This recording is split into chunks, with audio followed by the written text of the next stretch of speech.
boa noite, meus amigos da Rede Brasil de Televisão. Estamos com mais um programa Papo Reto Sem Mimimi.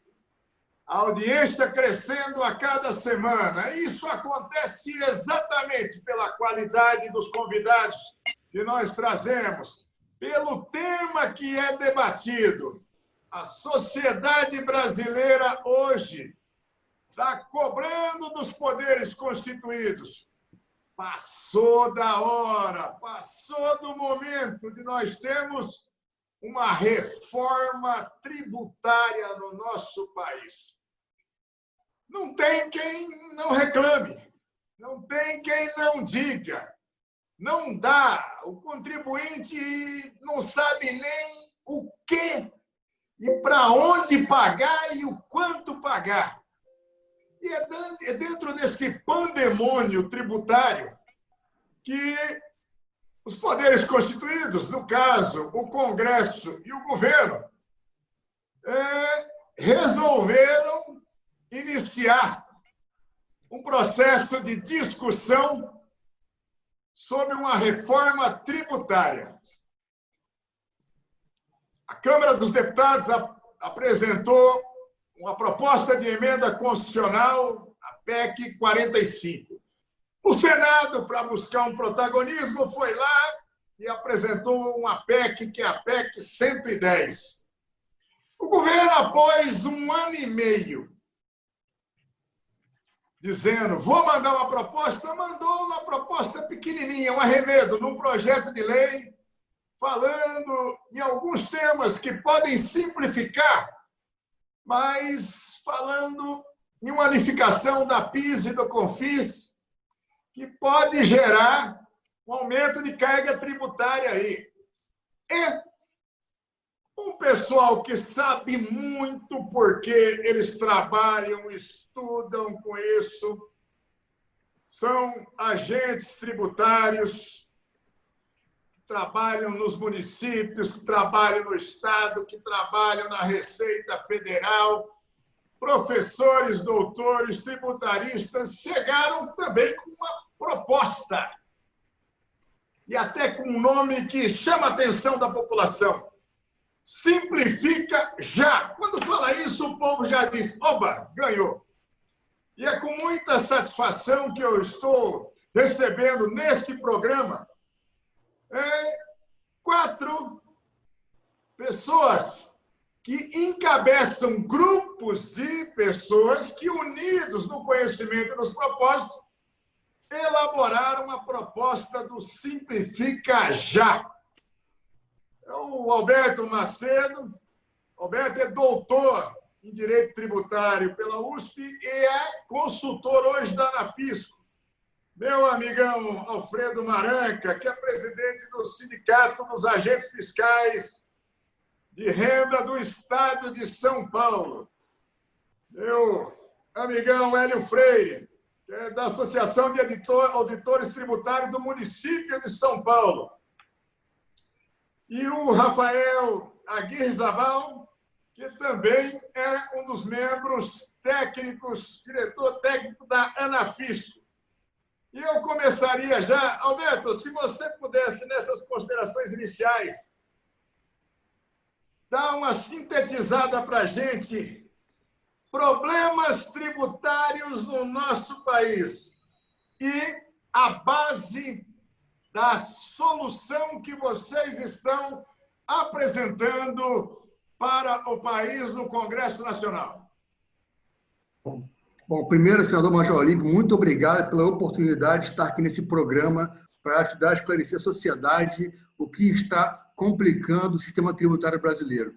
Temos que lembrar que o sistema tributário é separado em 3 grandes bases de arrecadação: a tributação da renda, a tributação do consumo e a tributação do patrimônio. A gente sabe que na tributação da renda há questões a serem resolvidas para conferir maior progressividade, ou seja, o rico para pagar mais do que o pobre na tributação da renda, coisa que não acontece em algumas situações, né? E também no patrimônio há questões a serem resolvidas também e melhorar a progressividade. Por exemplo, a tributação da herança sendo progressiva, melhorar também. Mas, focando aqui, senador, na tributação do consumo, que é um problema muito grande que aflige o país, aflige os empresários e aflige os consumidores também. Porque a carga tributária, a tributação do consumo ela é muito alta e, mais do que isso, ela é complexa, né? Então, a proposta o problema que nós enxergamos é que há um caos no sistema tributário, particularmente na tributação do consumo, e esse caos decorre basicamente de haver 27 ICMS no Brasil. O ICMS é o Imposto de Circulação de Mercadorias e Serviços dos estados, em que, por cada estado ter um ICMS diferente, isso gera um caos tremendo, né? Então, o ICMS é o maior causador dos principais problemas. Aliás, quando os industriais da CNI, uma pesquisa de 2019, foram perguntados qual o tributo que causa maior impacto negativo da competitividade, o ICMS foi o campeão, com 42% das respostas. Depois, vem a PIS/COFINS. A PIS/COFINS, que o PL 3887 do governo federal tem o mérito de ter enviado para o Congresso, acabando com regimes fiscais especiais diversos, mais de 100 regimes especiais, que faz com que a PIS/COFINS tenha mais exceção do que regra. Sim, o PL tem que ser aprimorado porque tem alguns pontos ali muito negativos, na parte, particularmente, na oneração do setor de serviços, entre outros pontos, mas esse é um ponto muito importante. Então, a PIS/COFINS, nessa mesma pesquisa da CNI, ela recebeu 16% da resposta, né?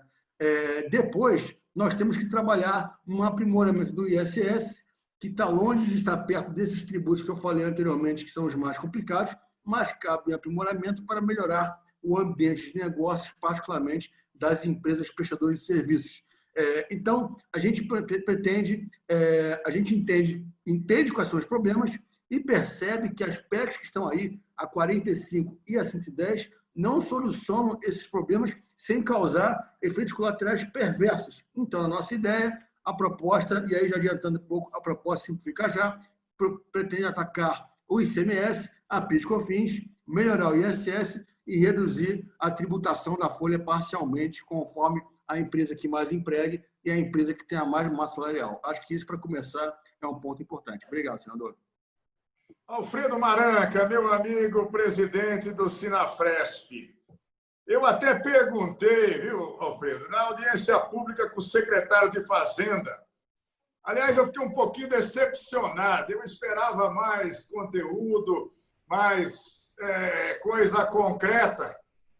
E até estimulei o secretário de Fazenda de São Paulo, Henrique Meirelles, né? Mas eu vi um certo comodismo e eu tenho uma preocupação, né? Eu tive informações, e aí você que vive e lida, né? E os agentes fiscais de renda do Estado de São Paulo é que fazem com que nós tenhamos uma arrecadação aí de 250 bilhões por ano, mesmo na crise. Me diga uma coisa, mano. Existe aí o perigo da perda de recursos orçamentários pelos estados, no caso do Estado de São Paulo. E mais uma coisa, já para dar uma cutucada no debate. O Doing Business 2020 diz que em 190 países, onde mais se gasta tempo, o contribuinte, para poder calcular o que tem que pagar, é o Brasil, ocupando a posição 184 entre 190 nações. Maranca, é com você. Senador, fantástica pergunta. A primeira coisa, quer dizer, os estados, eles, assim como os municípios, eles estão desesperados por arrecadação. Eles precisam, com a pandemia, com a economia freando, a arrecadação também freia, e eles têm ali as despesas, eles começam a ficar desesperados por arrecadação. E o problema, quando a pessoa fica desesperada, é que ela esquece do básico, esquece da manutenção da máquina, esquece do futuro, e a gente não pode mais fazer isso. Quer dizer, o problema do governo de São Paulo, o governo de São Paulo agora precisa pensar no futuro. Quer dizer, a ideia, por exemplo, que se tem hoje, né, de fazer uma aliança dos estados com a União para fazer um imposto imposto único e entregar o ICMS, vamos dizer claramente, entregar o ICMS para a União dessa maneira, é muito perigosa para o futuro dos estados. Quer dizer, os estados precisam da autonomia deles. E a gente percebe que os estados eles estão tão preocupados com o dia a dia que eles não têm podido prestar atenção, né, nessa representação. Quer dizer, a gente precisa realmente tomar cuidado. O ICMS, hoje, é totalmente inviável. Essas 150 horas que o contribuinte precisa usar para cuidar de pagar os seus impostos é totalmente inaceitável. Hoje, a gente precisa de incentivar a economia. Incentivar a economia como ficar empurrando um carro com o freio de mão puxado aqui no Brasil. O fisco é esse freio de mão puxado. A gente precisa limpar esse ICMS, simplificar a forma de relação com o contribuinte, e a gente acha que isso tem que ser feito agora. A gente não pode esperar o fim da pandemia para começar a pensar em soltar esse freio de mão, senão vai ser tarde demais. A gente não pode perder o Brasil como tigre que ia ser um país emergente. A gente não pode esquecer essa promessa, senador. Obrigado pela oportunidade. Não, mas você falou de ser tigre. Dizem, né, vocês estudiosos, que o Brasil foi um tigre de 1930 a 1980. Depois já não foi mais isso, não. E hoje de tigre virou rabo de cavalo, só cresce para baixo. Pois é. Isso mesmo. A gente que é brasileiro não pode admitir isso, não. A gente tem que ir à luta. Mas é aí que está. Por isso que a reforma que a gente defende é uma reforma de bastante trabalho. A gente precisa trabalhar muito pelo Brasil. Precisa criar a ideia de criar uma forma dos comitês gestores harmonizarem todo esse ICMS para tirar essa carga dos contribuintes de ter que adivinhar como eles vão pagar o imposto, ter que aprender legislações assim que nem os próprios fiscais sabem. Entende? Assim, hoje em dia, até para a gente que é fiscal, é complicado a gente saber a legislação que é vigente em determinado ramo. A gente precisa facilitar para as pessoas poderem cumprir a regra, entende assim? Porque senão vira essa bagunça que o Brasil é. E o senhor sabe, né? Quando vira bagunça assim, entende assim, bagunça tributária chama lavagem de dinheiro, chama corrupção, tudo quanto é bagunça vem junto. A gente precisa ter um sistema claro tributário, um sistema assim, papo reto tributário mesmo, para que o pessoal possa saber quanto imposto deve pagar e não ter desvio no meio do caminho. Isso aí, Elinho Freire. Vamos falar um pouco agora, né? Você que representa aí os profissionais do fisco municipal. A mesma pergunta que eu fiz para o Maranca, né? E aí você aqui, que é a cidade de São Paulo, com 70 bilhões de orçamento por ano, isso não acontece só por conta das máquinas, são as pessoas que estão ali atuando com muita capacidade. Mas me diga uma coisa, existe o risco com as propostas apresentadas? Logicamente, a proposta do Simplifica já está preservando a força do ICMS com o Estado e está preservando a força do ISS com o município. Mas as propostas outras colocadas podem gerar um risco de prejuízo aos municípios. Muita gente está dizendo que os grandes municípios não serão prejudicados, os pequenos municípios serão prejudicados. E, mais ainda, eu te questionaria, nas regras de transição que estão sendo colocadas aí, vai de 6 a 10 anos uma transição, falando em ficar com 2 sistemas. Esse que é turbulento que nós temos hoje, que vocês mesmo disseram, outros colegas aí já disseram, que não, até para quem trabalha com isso é difícil de calcular, quem está fiscalizando é difícil calcular. Nós vamos ficar com 2 sistemas. Então, como é que o contribuinte vai se virar durante esse tempo de transição? Então, pode prejudicar. E como fazer para não prejudicar os municípios e esse duplo caminho que os projetos estão colocando ali? Muito bem colocado, senador. Antes de mais nada, obrigado aí pela oportunidade, viu? E queria realçar a importância das suas posições aí no debate, que o senhor tem trazido luz para muitos temas aí.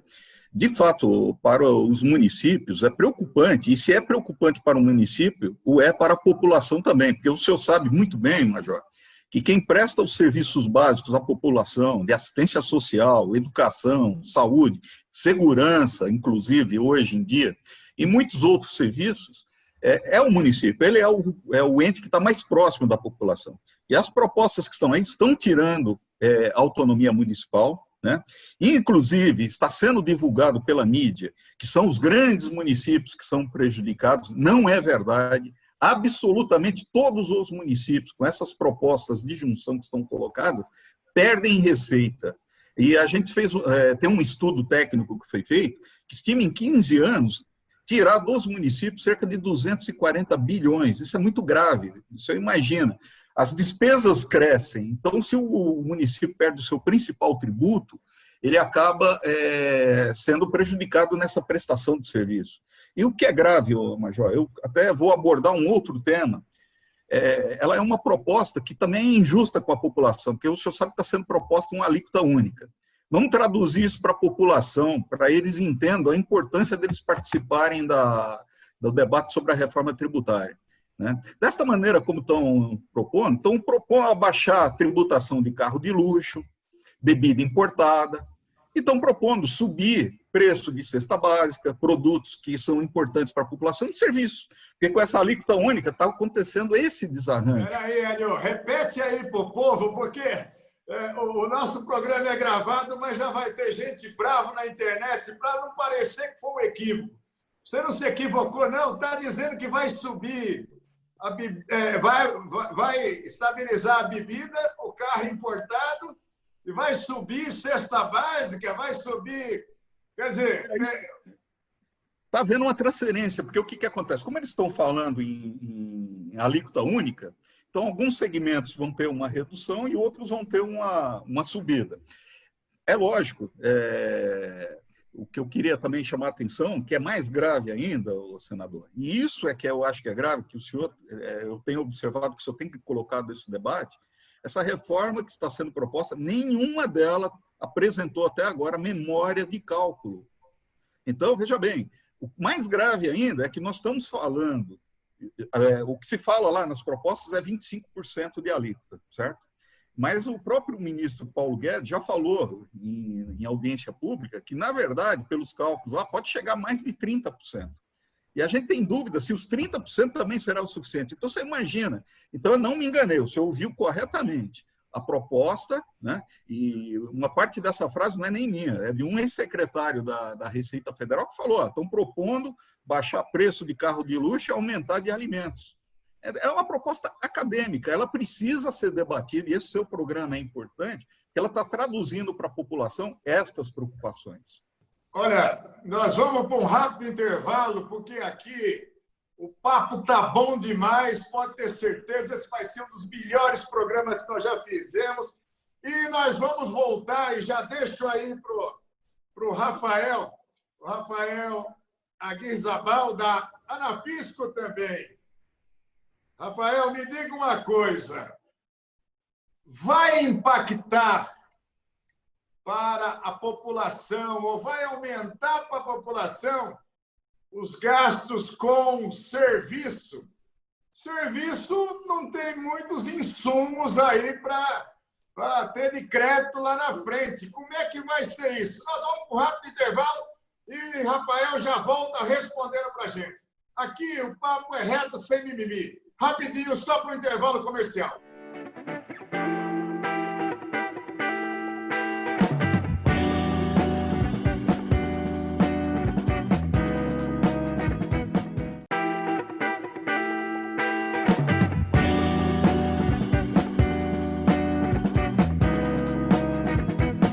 De volta com o nosso Papo Reto sem mimimi. Vocês já viram, fantástico, como é bom a gente conversar com quem entende do assunto, que fala a linguagem que a população conhece, que não enrola. E esses 4 convidados aí estão sendo fantásticos para isso. Se eu tivesse só eles lá, na reforma tributária, em um mês a gente teria uma coisa melhor para o país, viu? Rafael, antes do intervalo, perguntei para você, meu irmão, e essa história aí com os serviços, o que acontece nisso? Você, com a sua experiência, qual é a sua visão? Major, obrigado primeiramente pelo convite, uma grande satisfação. Nós aqui que somos, inclusive, vizinhos aqui na Zona Norte de São Paulo, tenho o prazer de, volta e meia, encontrar o senhor andando pela rua aqui, que o senhor é muito querido no bairro. Vamos lá, respondendo a pergunta de forma bem clara e bem objetiva. Hoje, um prestador de serviço, ele paga aí até 5% de ISS, né? E numa média aí 3,65% de PIS/COFINS. E isso estão se falando aí está se falando nas PECs que estão em tramitação aí no Congresso Nacional, principalmente com relação a 45, é que teríamos aí uma carga de 25%. Sabemos que isso não é verdade, né? Um IBS nacional unificado de 25%. Sabemos que isso não é verdade. O próprio ministro Paulo Guedes declarou aí há poucos dias que essa carga, num cenário de um IBS nacional, seria superior a 30%. Então, você imagina um contribuinte que hoje está pagando lá até 5 de ISS, seus 3,65 de PIS/COFINS, ter majorado o seu tributo do dia para a noite para algo superior a 30%. É inviável, não tem como, é impossível. Isso vai quebrar o setor de serviços. E como o senhor bem colocou na pergunta, ainda no primeiro bloco, a cadeia de serviços ela é diferente da cadeia por exemplo, da indústria. Não existe essa questão do creditamento, né, de produtos tomados no meio da cadeia, onde você se credita e vai abatendo nas operações subsequentes. Isso não existe praticamente no setor de serviços, né, que é muito intensivo numa mão de obra, num trabalho intelectual e pouco intensivo nessa questão de aquisição de insumos, né? Então, isso traria um grave prejuízo, realmente trazendo desemprego, inflação para o setor de serviços. E um outro detalhe que está sendo pouco explorado. Os entes federados, municípios e estados, são grandes tomadores de serviço. Então, esses encargos afetariam as contas públicas também. Isso vai aumentar para os entes federados o custo ao tomar os serviços, né? Ao encarecer os serviços, as pessoas que tomam na iniciativa privada, por exemplo, serviço de educação, de plano de saúde, vão acabar migrando para o setor público, vão largar seus planos de saúde, sua escola particular dos filhos, e vão demandar do poder público isso, dos municípios, do Estado. Isso vai gerar um duplo problema. O ente público ele vai ter um aumento de gasto por dois caminhos, né? Porque os serviços ficarão mais caros pelo aumento da carga tributária, e outro que vai aumentar a demanda dos cidadãos para os serviços públicos. Então, será um duplo prejuízo, né? Então, realmente é terrível. Roberto, me diga uma coisa, como é que começou esse movimento que se tornou o Simplifica Já? E não é para puxar a sardinha para o nosso lado, não, ou para o debate, mas a proposta do Simplifica Já é aquela que mais traz soluções sem trazer uma quantidade enorme de problemas. Como eu perguntei ao Rafael, no momento em que você tem esse aumento exponencial dos custos para serviço, isso a gente corre o risco de gerar desemprego, né? E o Rafael trouxe para o debate uma coisa muito importante que o governo está esquecendo mesmo. Se você pegar uma escola pública, ela tem uma limpeza lá terceirizada, a segurança terceirizada. Essas coisas vão subir os preços disso. Como não vai dar para pagar mais, e nós estamos dizendo que isso não vai aumentar imposto no Brasil, né? E vocês estão dando soluções para isso. Então, Alberto, como é que nasceu a ideia do Simplifica? Aprofunda um pouco mais para a gente aí, e aí já fica aberto esse bloco para que possam ir fazendo as considerações e complementando o Alfredo, o Hélio e o Rafael, porque Está muito interessante. Eu não quero cortar nada, porque o tempo é precioso para a gente, para que vocês orientem a população brasileira. Esse programa vai para os 81 senadores, os 503 deputados que eu vou mandar, e nós vamos mandar para todos os órgãos, todo mundo que está interagindo nesse processo. O Simplificar Já é boa pergunta, porque ela mostra que a gente, ao trazer a história do Simplificar Já, primeiro mostramos que o diálogo nunca faltou. Conversamos com o CECIF há mais de 3 anos, começamos com o deputado Raul há mais de 3 anos, e propostas fizemos, né? Conversas houve, não faltou conversa. Agora, quando percebemos que pontos estruturantes que nós entendíamos relevantes, até por serem estruturantes, não estavam sendo ouvidos, aí começa a surgir o Simplificar Já. Uma proposta que, em vez de acabar acarretando efeitos colaterais perversos para a sociedade, mas também para o desequilíbrio entre os entes, particularmente agora com a pandemia, então o Simplificar Já ganha força, final do ano passado, início desse ano, e aí nós construímos essa proposta que tem como premissa ser um denominador comum entre os atores todos envolvidos. Esse é um ponto importante.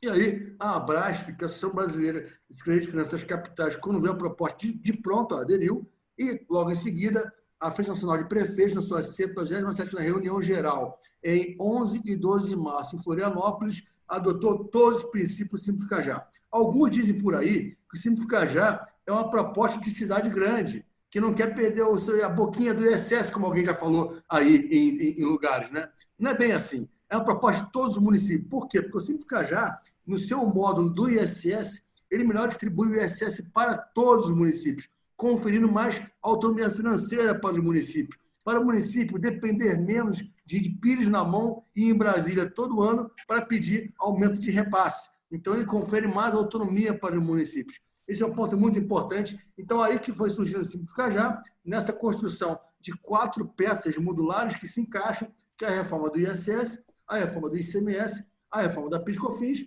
e a desoneração parcial da folha. E eu não posso me deixar de furtar, Major, aqui um ponto importante, o Rafael colocou muito bem, que também em relação aos serviços, não só a sociedade, os empresários, o setor de serviços vão ser onerados em demasia. Em pandemia, não é concebível as empresas tentando sobreviver e ainda ter na cabeça carga tributária no meio da pandemia. Né? Não é concebível isso. Né? E, além disso, a ideia dos entes públicos serem onerados, como o Rafael lá colocou, e se fala por aí que quem consome serviço é rico. Transporte público é um serviço, e não é rico que consome. E vai ser onerado.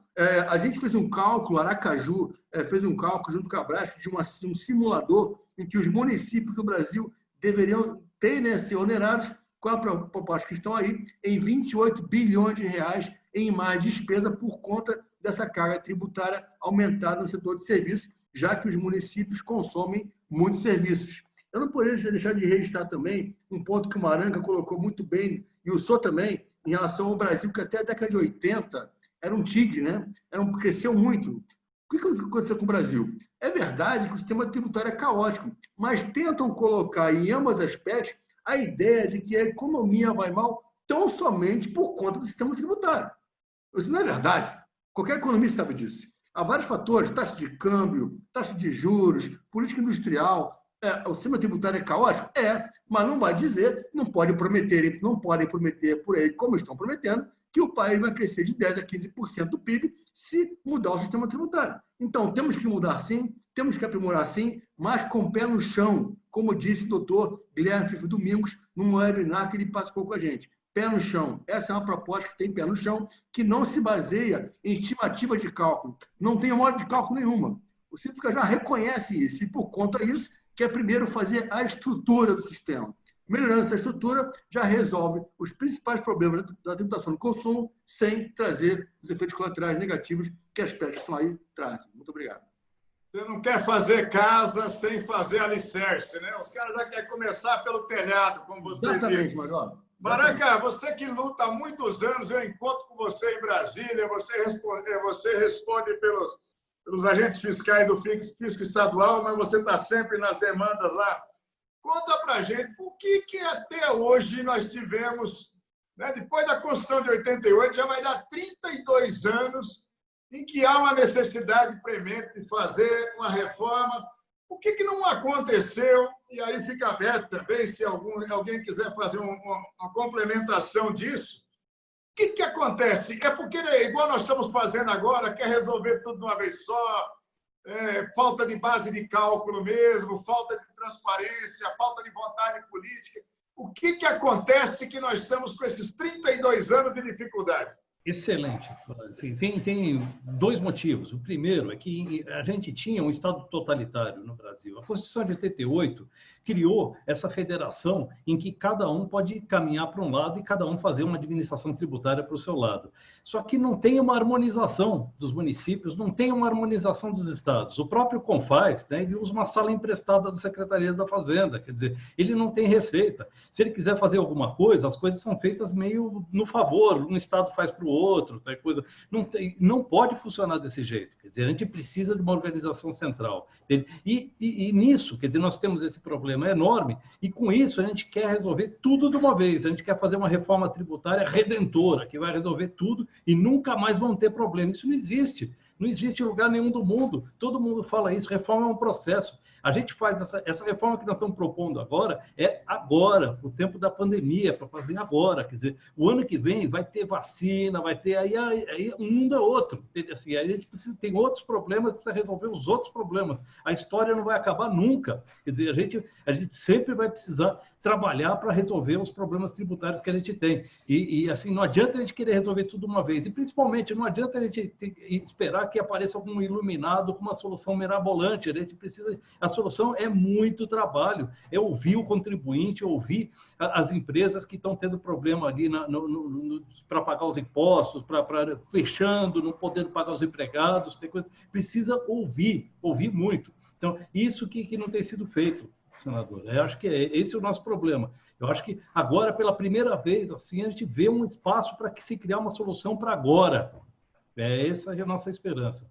Olha, gente, eu ficaria por horas conversando com esses 4 convidados. São meus professores, são meus guias nisso, mas nós temos um encerramento do programa. Eu vou chorar com a Rede Brasil Televisão mais tempo ainda para o programa, porque a gente pega um programa desse aqui, ele acaba sendo mais útil do que uma audiência pública. Me perdoe, o Paulo Guedes esteve lá por 5 horas e meia com o secretário especial de Receita e mais a Vanessa Canado, e numa conversa muito acadêmica. Vocês, em 30 minutos, numa conversa prática, passam conteúdos e firmeza para a população.